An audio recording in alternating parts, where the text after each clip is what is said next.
You now have 30 seconds to read questions 1 to 7.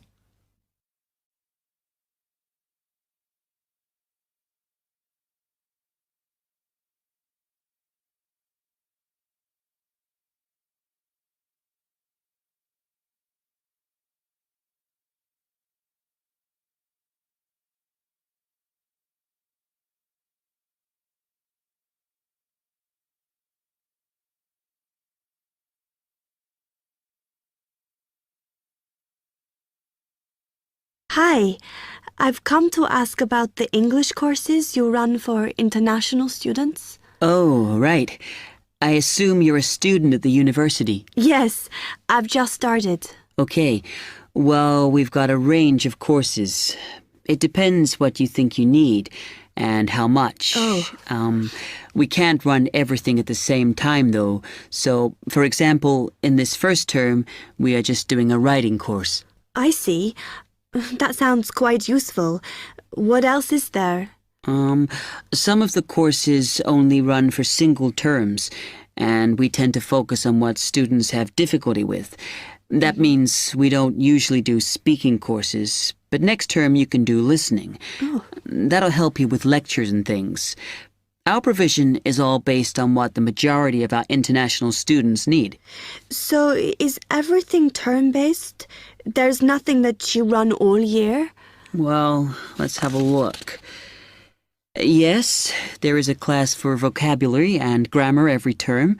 That's for everybody, but it's split into 3 or 4 levels. And what about in the holidays? We don't do anything during the winter or spring break. Oh. But over the summer, there's just general classes because that's what most students want. A bit of everything. Okay, quite a variety then. I'll have a think about what I really need because I haven't got much time. Do you have about 20 students in each class, the same as our science seminars? We try to keep it at about 12 and certainly not more than 15. It's important for language classes. They're very different from your normal courses. Right. And how much are the classes? The rate varies depending on how many hours you attend, but you shouldn't have to pay. Usually, the department will fund you and even sort out which classes you need. Brilliant. It would be quite useful for me to have a certificate to take back to my country.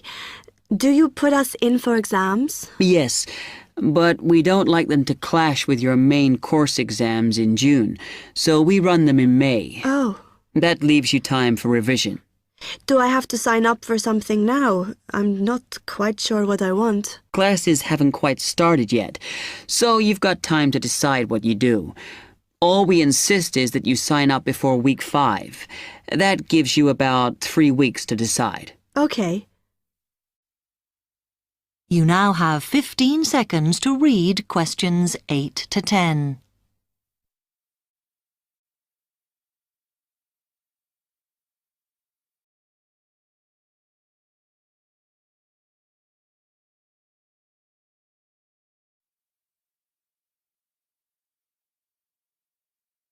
Then, when you've made up your mind, you need to come back here to the administration office to enroll.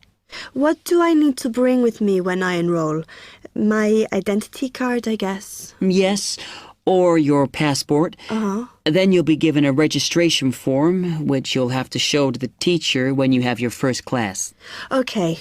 And should I ask my tutor about which classes I should do then? Yes.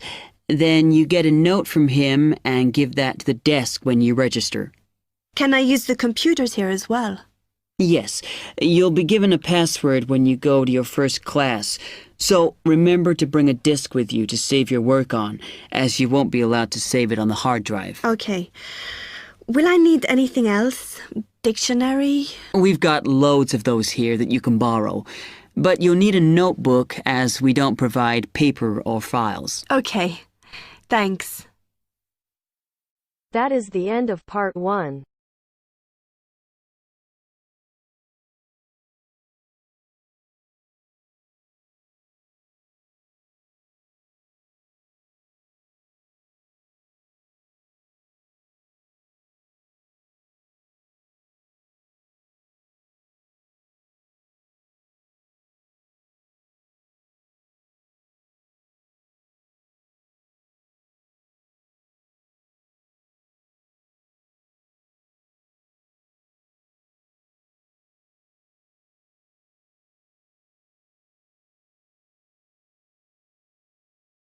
Now turns to part 2.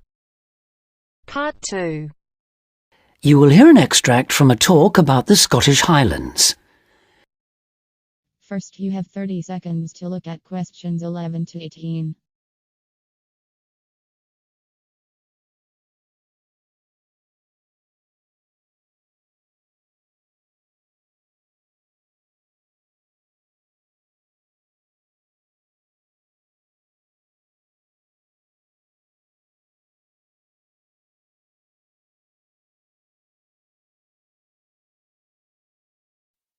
Today I have with me Moira Mackenzie, the author of several books in a well-known series of travel guides, and she'll be talking about what is probably the most fascinating wildlife area in Europe, the Scottish Highlands.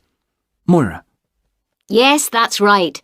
And it's a wonderful place to visit with lots to do in an area that makes up over half of Scotland. Including the 790 islands that lie scattered around the coast, it covers 39,000 square kilometres. Getting there is easy. From here in Glasgow, a good starting point is Fort William on the west coast, with regular bus and rail services linking the two. I'd recommend the train, which takes 4 hours to get there. Alternatively, you can take the Highland Line, which takes the more easterly route up to Inverness. That, in fact, is a bit quicker, taking around 3.5 hours to cover the 280 kilometres from here. There are also two main options by road. You can take either the A9 up through Stirling and Perth and then on to Inverness, or else on the west there's the A82 which runs up to Fort William and then, if you want, on to Inverness. Now, a lot of people associate the Highlands with bitterly cold weather, but in fact the region has a generally mild climate as a result of being surrounded on 3 sides by sea, particularly the warm waters of the Atlantic. At sea level in the west, for instance, the temperature ranges on average from a minimum of 1 degree centigrade in January up to 18 in July, and you can actually see palm trees growing there. Obviously, though, the temperatures will be lower inland and on higher ground. You can expect it to rain a lot too, particularly in the west, where annually as much as 2,000 millimetres regularly falls, though this helps account for the rich variety of vegetation and wildlife. When you get there, you'll find there are plenty of reasonably priced places to stay. In Fort William, for instance, you can find a room for the night in a small hotel or a bed and breakfast for just £25, or for £28 to £30 in Inverness. It's probably a good idea to book ahead though, especially in the summer months. With all the leisure, sports and cultural activities on offer, the towns are becoming increasingly popular with visitors. For example, accommodation in Inverness won't be at all easy to find this year around the 23rd of July, as that's when the local Highland Games will take place. So, if your aim is to see the countryside, it may be best to stay in a small village.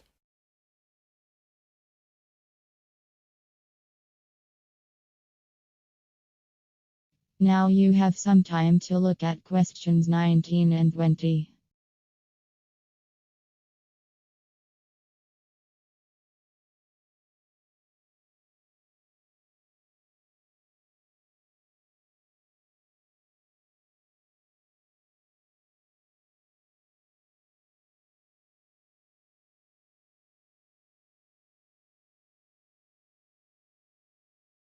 As I mentioned, there's a huge range of wildlife in the Highlands, but for those visiting the area, there are some basic ground rules that are essential if we are to protect it. Firstly, you should make every effort not to disturb birds and animals, and one way of doing this is to blend in with your surroundings, for instance by avoiding brightly coloured garments, such as orange anoraks. To see wildlife clearly, it's best to use binoculars, keeping your distance. This is particularly important during the breeding season. Wherever possible, Use a hide so that they are less likely to detect your presence.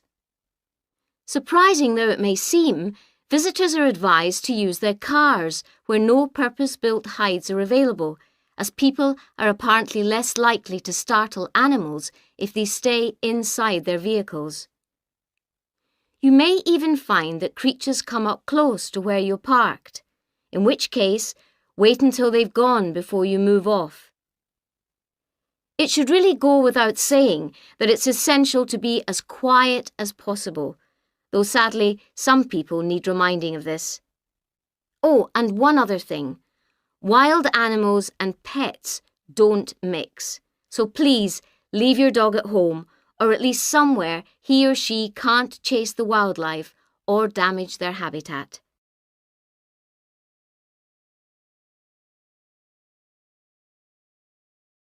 That is the end of part 2. You now have half a minute to check your answers.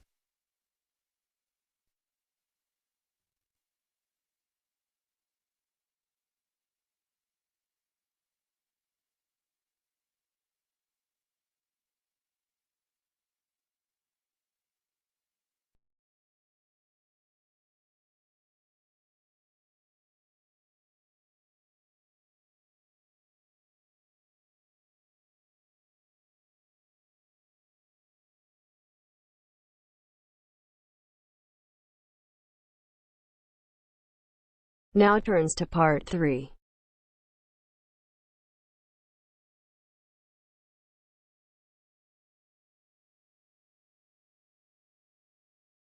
You are going to hear a conversation among Dr. Archer, Larry, and Judy, talking about the new term. First, you have some time to look at questions 21 to 26.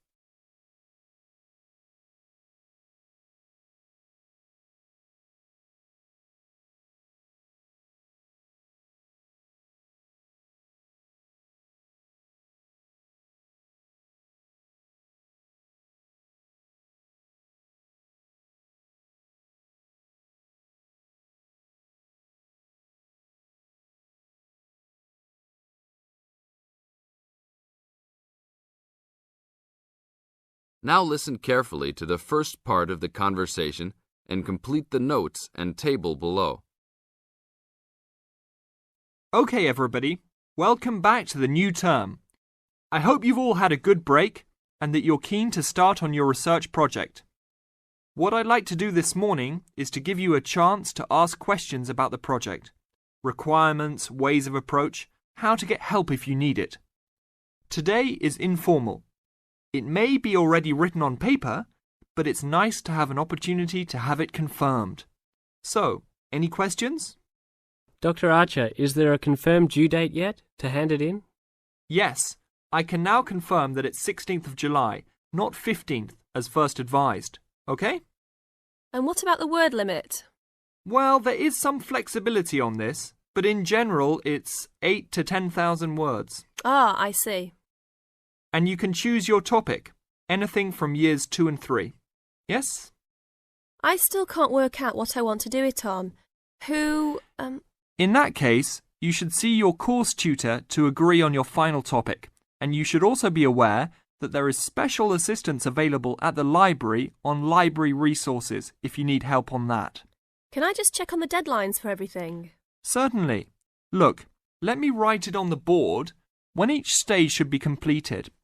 First of all, you've got to work on your basic project outline, and that's due in to your course tutor by 21st of February, which is only 2 weeks away, so you need to get cracking on that.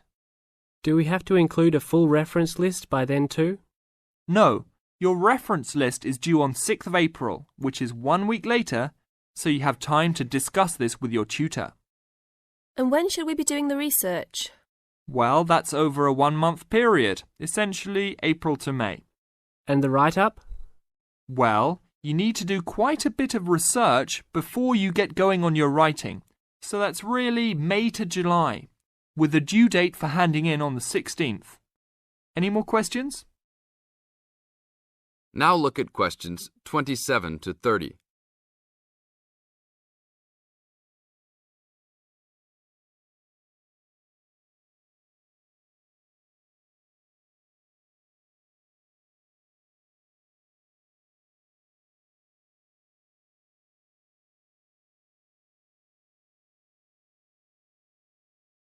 Listen to the second part of the talk and match A, B, or C with questions 27 to 30.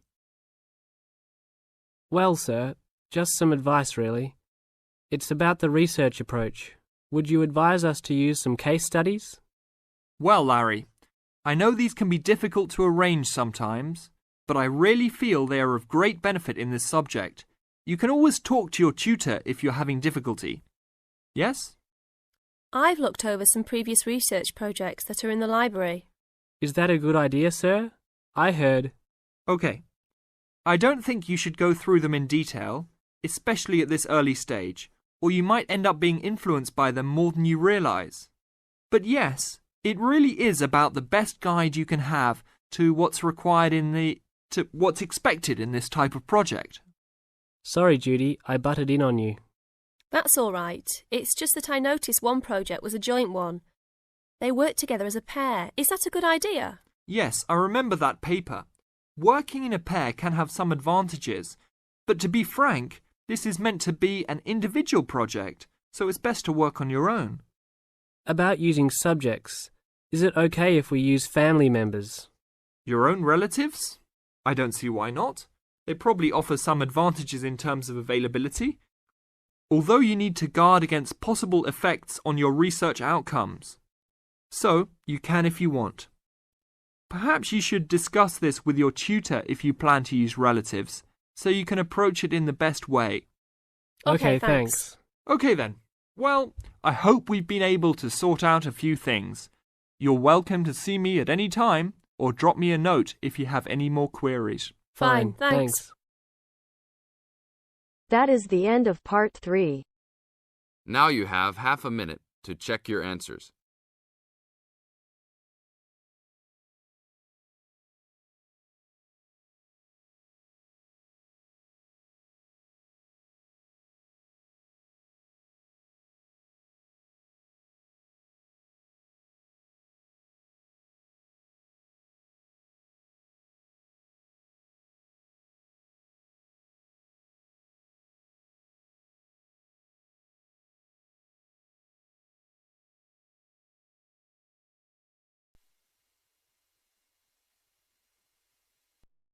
Now turns to part 4. Part 4. You will hear a lecture about the Inuit Eskimos of Alaska and Canada. First, you have some time to look at questions 31 to 40.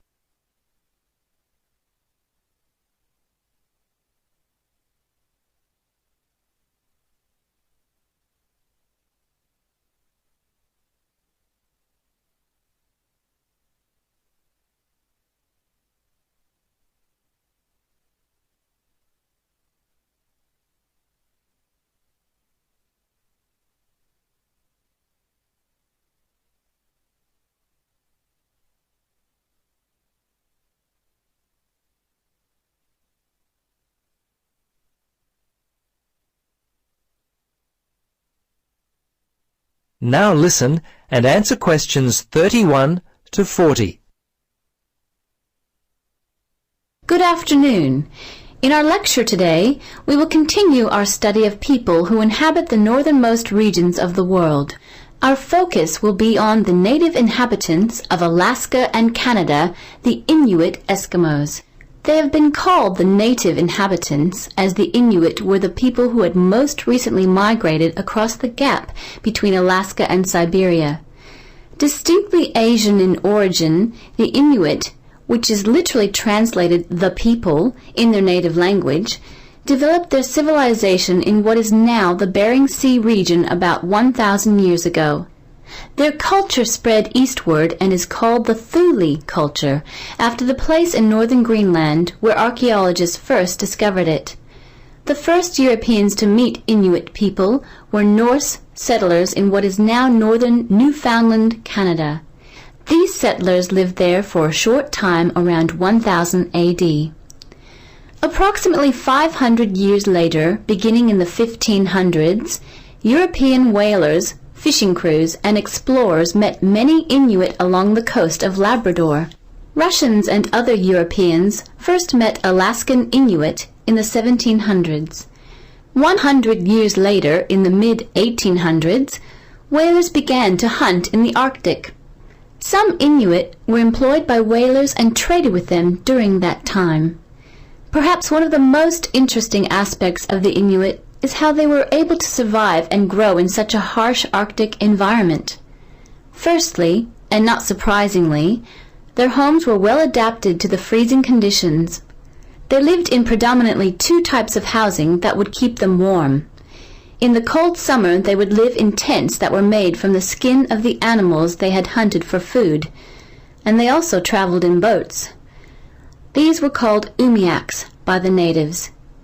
In the winter, they would live in houses made of sod, and when on hunting trips, they would commute by dog sled and build temporary houses made from ice. These igloos, which is the Inuit word for house, were uniquely made with a sharp blade carved out of walrus tusk. They would cut large blocks of hard-packed snow, about 3 meters wide, out of the ground. The blocks would then be used to build a 6-meter dome over a wide, shallow hole. Within 1 or 2 hours, an igloo up to 10 meters in length could be built. It was weatherproof and large enough to house an entire family.